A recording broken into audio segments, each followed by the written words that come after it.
என் நெஞ்சில் குடியிருக்கும்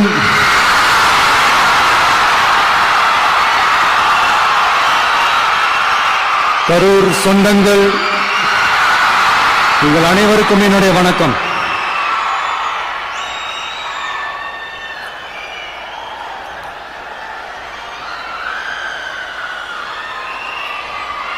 ஒரு மனுஷன் லைஃப்ல எவ்வளவு பெரிய ஒரு உயரத்துக்கு போனாலும்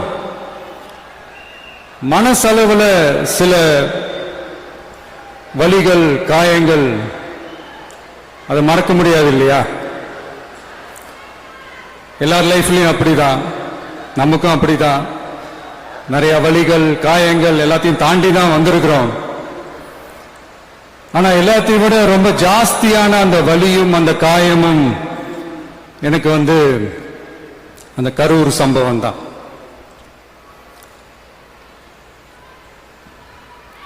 மக்களை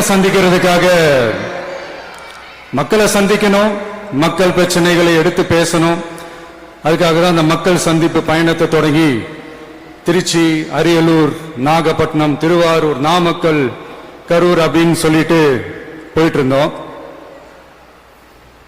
அரியலூர்ல அந்த மீட்டிங் முடிச்சுட்டு பெரம்பலூர் போறதுக்கு முன்னாடி அந்த பெரம்பலூர் போலீஸ் எங்களை அலர்ட் பண்ணாங்க. சரிங்க, கூட்டம் கொஞ்சம் ஜாஸ்தியா இருக்கு, லேட் ஆயிடுச்சு, வராதீங்க அப்படின்ட்டு. So we had no choice. Police சொன்னா நம்ம அதை ஒபே பண்ணி தானே ஆகணும். அதே நேரத்தில் பெரம்பலூர் மக்களோட அந்த சேஃப்டியும் மைண்ட்ல எடுத்துக்கிட்டு ஒரு மன வலியோடவே திரும்ப போயிட்டோம். அதுக்கப்புறம் பெரம்பலூர் தொகுதி மக்களுக்கு மன்னிப்பும் கேட்டோம். அதே மாதிரி நாமக்கல் அந்த மீட்டிங் முடிச்சுட்டு கரூர் வரும்போது அந்த கரூர் போலீஸ் எங்களை அலர்ட் பண்ணிருக்கலாம்ல.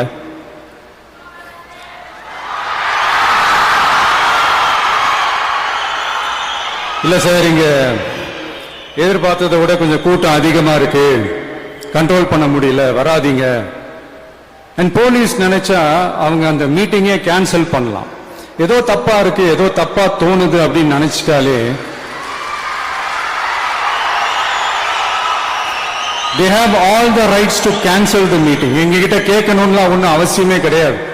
ஆனா அதையெல்லாம் எதுவுமே செய்யாம அந்த ஹைவேல இருந்து அந்த ஸ்பாட்டுக்கு போலீஸே எங்களை உள்ள கூட்டிட்டு வந்து விட்டு அந்த நாடகம் இருக்கு பாருங்க.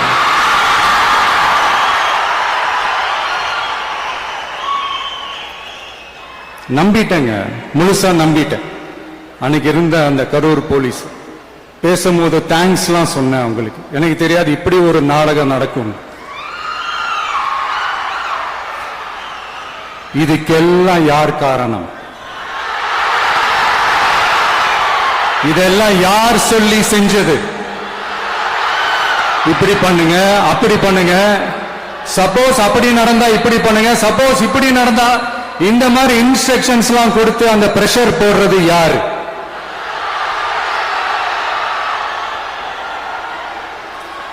அந்த சம்பவத்தில் நம்ம யாரெல்லாம் இழந்திருக்கோம் தெரியுமா? ஒரு டிவியில என் படமோ பாட்டோ வந்துச்சுன்னா, அம்மா விஜய் மாமா, அம்மா விஜய் மாமா அப்படின்னு சொல்லி அவங்க அம்மா கிட்ட சிரிச்சுக்கிட்டு அந்த டிவி ஸ்கிரீனை போய் தொட்டு முத்தம் கொடுத்துக்கிட்டு என் அக்கா தங்கச்சிங்களோட தங்க பிள்ளைகளை இழந்திருக்கோம்யா. மழலை கூட சரியா வராதப்போ ஒரு பேப்பர் மேகசின்ல என் போட்டோவை பார்த்தா அதை சிரிச்சுக்கிட்டு அந்த கள்ளங்கபடம் இல்லாத அந்த சிரிப்பு, அந்த கடவுள் மாதிரி இருக்கிற அந்த பச்சை பிள்ளைங்களை இழந்திருக்கோம்யா. என் அக்கா தங்கச்சி, அண்ணன், தம்பி, குடும்ப உறவுகளை இழந்து அந்த வலியோட இருக்கிற என்ன நீங்க ஏளனமா பேசுறீங்களா? ஏன் மேல பழிய தூக்கி போடுறீங்களா? இப்படி ஒரு சம்பவம் நடந்துருச்சு. இது ஏன், எதனால, அதுக்கான பின்னணி என்னன்ட்டு அந்த வலியோட வீட்டுல உட்கார்ந்துட்டு இருக்கிற ஓடி ஒளிஞ்சிட்டான்னு வர சொல்றீங்களா? வாயின்னு முன்ன இருந்தா என்ன வேணாலும் பேசுறீங்களா?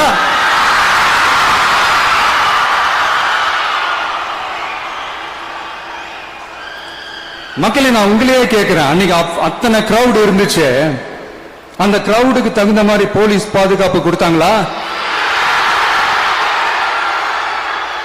இந்த இடத்தை எடுத்துக்க சொல்லி நாங்க தான் சொன்னோம்னு ஒரு போலீஸ் ஆபீசர் பேட்டி கொடுக்கிறாரு. அதுக்கு என்ன அர்த்தம்? இவ்வளவு வலி, இவ்வளவு காயங்கள் கொடுத்துட்டு பழியை தூக்கி நம்ம மேல போட்டுட்டு அதுல ஒரு அரசியல் ஆதாயம் தேடுறீங்களேயா? இதுல வாய் கூசாம சட்டசபையில ஸ்டாலின் சார் நம்ம மேல திருப்பி விட்டு அங்க ஒரு அரசியல் செய்றாரு. அதுக்கு என்ன அர்த்தம்? நமக்காக வந்திருக்கிற மக்களை காக்க வைக்கிறதுக்கு நாம் ஒன்னும் ஆதாயம் தேடுற அரசியல்வாதி எல்லாம் கிடையாது. மக்களுக்காக அரசியலுக்கு வந்தவன் இந்த விஜய். எனக்காக எல்லாமும் கொடுத்த என் மக்களுக்காக எல்லாத்தையும் விட்டுட்டு மக்களுக்காக மட்டுமே அரசியலுக்கு வந்தவன் இந்த விஜய். அவங்களுக்காக நன்றி கடன் செலுத்துறதுக்காக மட்டுமே அரசியலுக்கு வந்தவன் இந்த விஜய். உங்களுக்கு தான் இந்த விஜய் பத்தி நல்லா தெரியுமே. ஆனா நம்ம எல்லாருக்குமே இத்தனை வலிகள் காயங்கள் கொடுத்தவங்களுக்கு இந்த 2026 தேர்தலில் தக்க பதிலடி கொடுத்துட்டீங்க. ஆனா அது மட்டுமே பத்தாது மக்களே, அது மட்டுமே பத்தாது. காலகாலத்துக்கும் எழுந்திருக்கவே முடியாத அளவுக்கு நிரந்தரமான ஒரு பதிலடியை நீங்க கொடுத்துக்கிட்டே இருக்கணும்.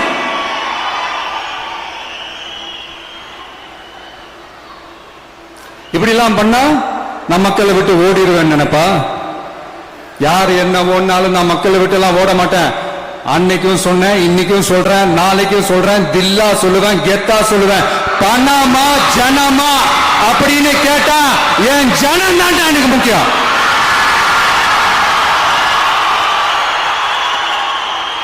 மக்களே, உங்களோட எனக்கு இந்த காசு பணம் முக்கியமா என்ன?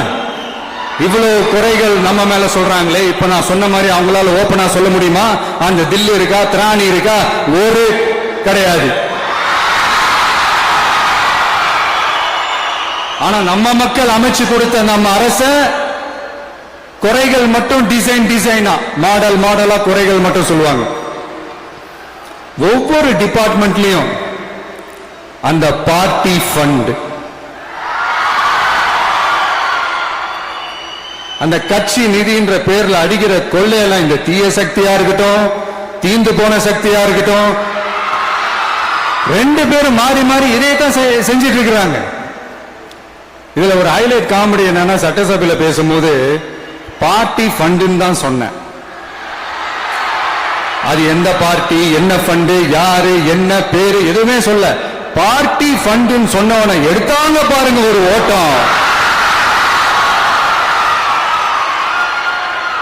எனக்கே ஃபர்ஸ்ட் புரியல, ஏன்பா ஓடுறாங்க அப்படி என்ன நம்ம சொல்லிவிட்டோம். அதான் அந்த குற்றம் உள்ள நெஞ்சுக்கு தான் குறுகுறேங்கும். எப்படி இருக்கு தெரியுமா? எங்க அப்பா பீரோக்குள்ள இல்ல, எங்க அப்பா பீரோக்குள்ள இல்ல அப்படின்னு சொல்ற மாதிரி. ஐயோ, ஏன் கேக்குறீங்க? உங்களோட செம்ம கூத்தா இருக்குங்க, செம்ம ஃபன்னா இருக்கு. சென்னையில ஒரு பாலம் கட்டுறதுக்காக நார்மலா ஆகிற செலவை விட அதிக செலவுல, கிட்டத்தட்ட டபுள் மடங்கு செலவுல ஒரு டெண்டர் ஒண்ணு விட்டுருக்கிறாங்க. அதையெல்லாம் தோண்டி எடுத்து அதெல்லாம் இப்போ கண்டுபிடிச்சு கேன்சல் பண்ணியிருக்கிறோம். இன்னும் எத்தனை கோடி ஊழல், எத்தனை லட்சம் கூடல் தோண்ட தோண்ட வருமோ எங்களுக்கே தெரியல. ஒவ்வொரு முகமுடியா கிழியுது.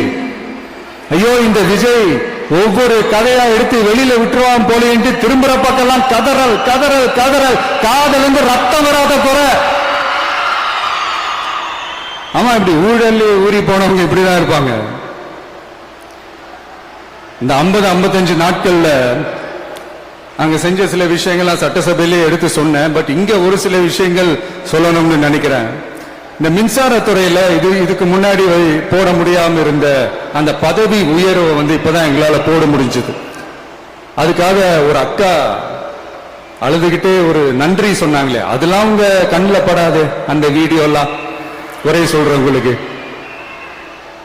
அடுத்து, லஞ்சம்லாம் ஒழிக்க முடியாது, ஊழல்லாம் ஒழிக்க முடியாது, அதெல்லாம் பிளட்டிலே ஊறி போய் இருக்கு அப்படின்னு சொன்னவங்க போய் ஒவ்வொரு கவர்மெண்ட் ஆபீஸா பாருங்க. ஒரு பைசா லஞ்சம் இல்ல, ஒரு பைசா ஊழல் இல்ல. வேலையெல்லாம் சும்மா டக்கு டக்கு டக்குன்னு நடக்குது.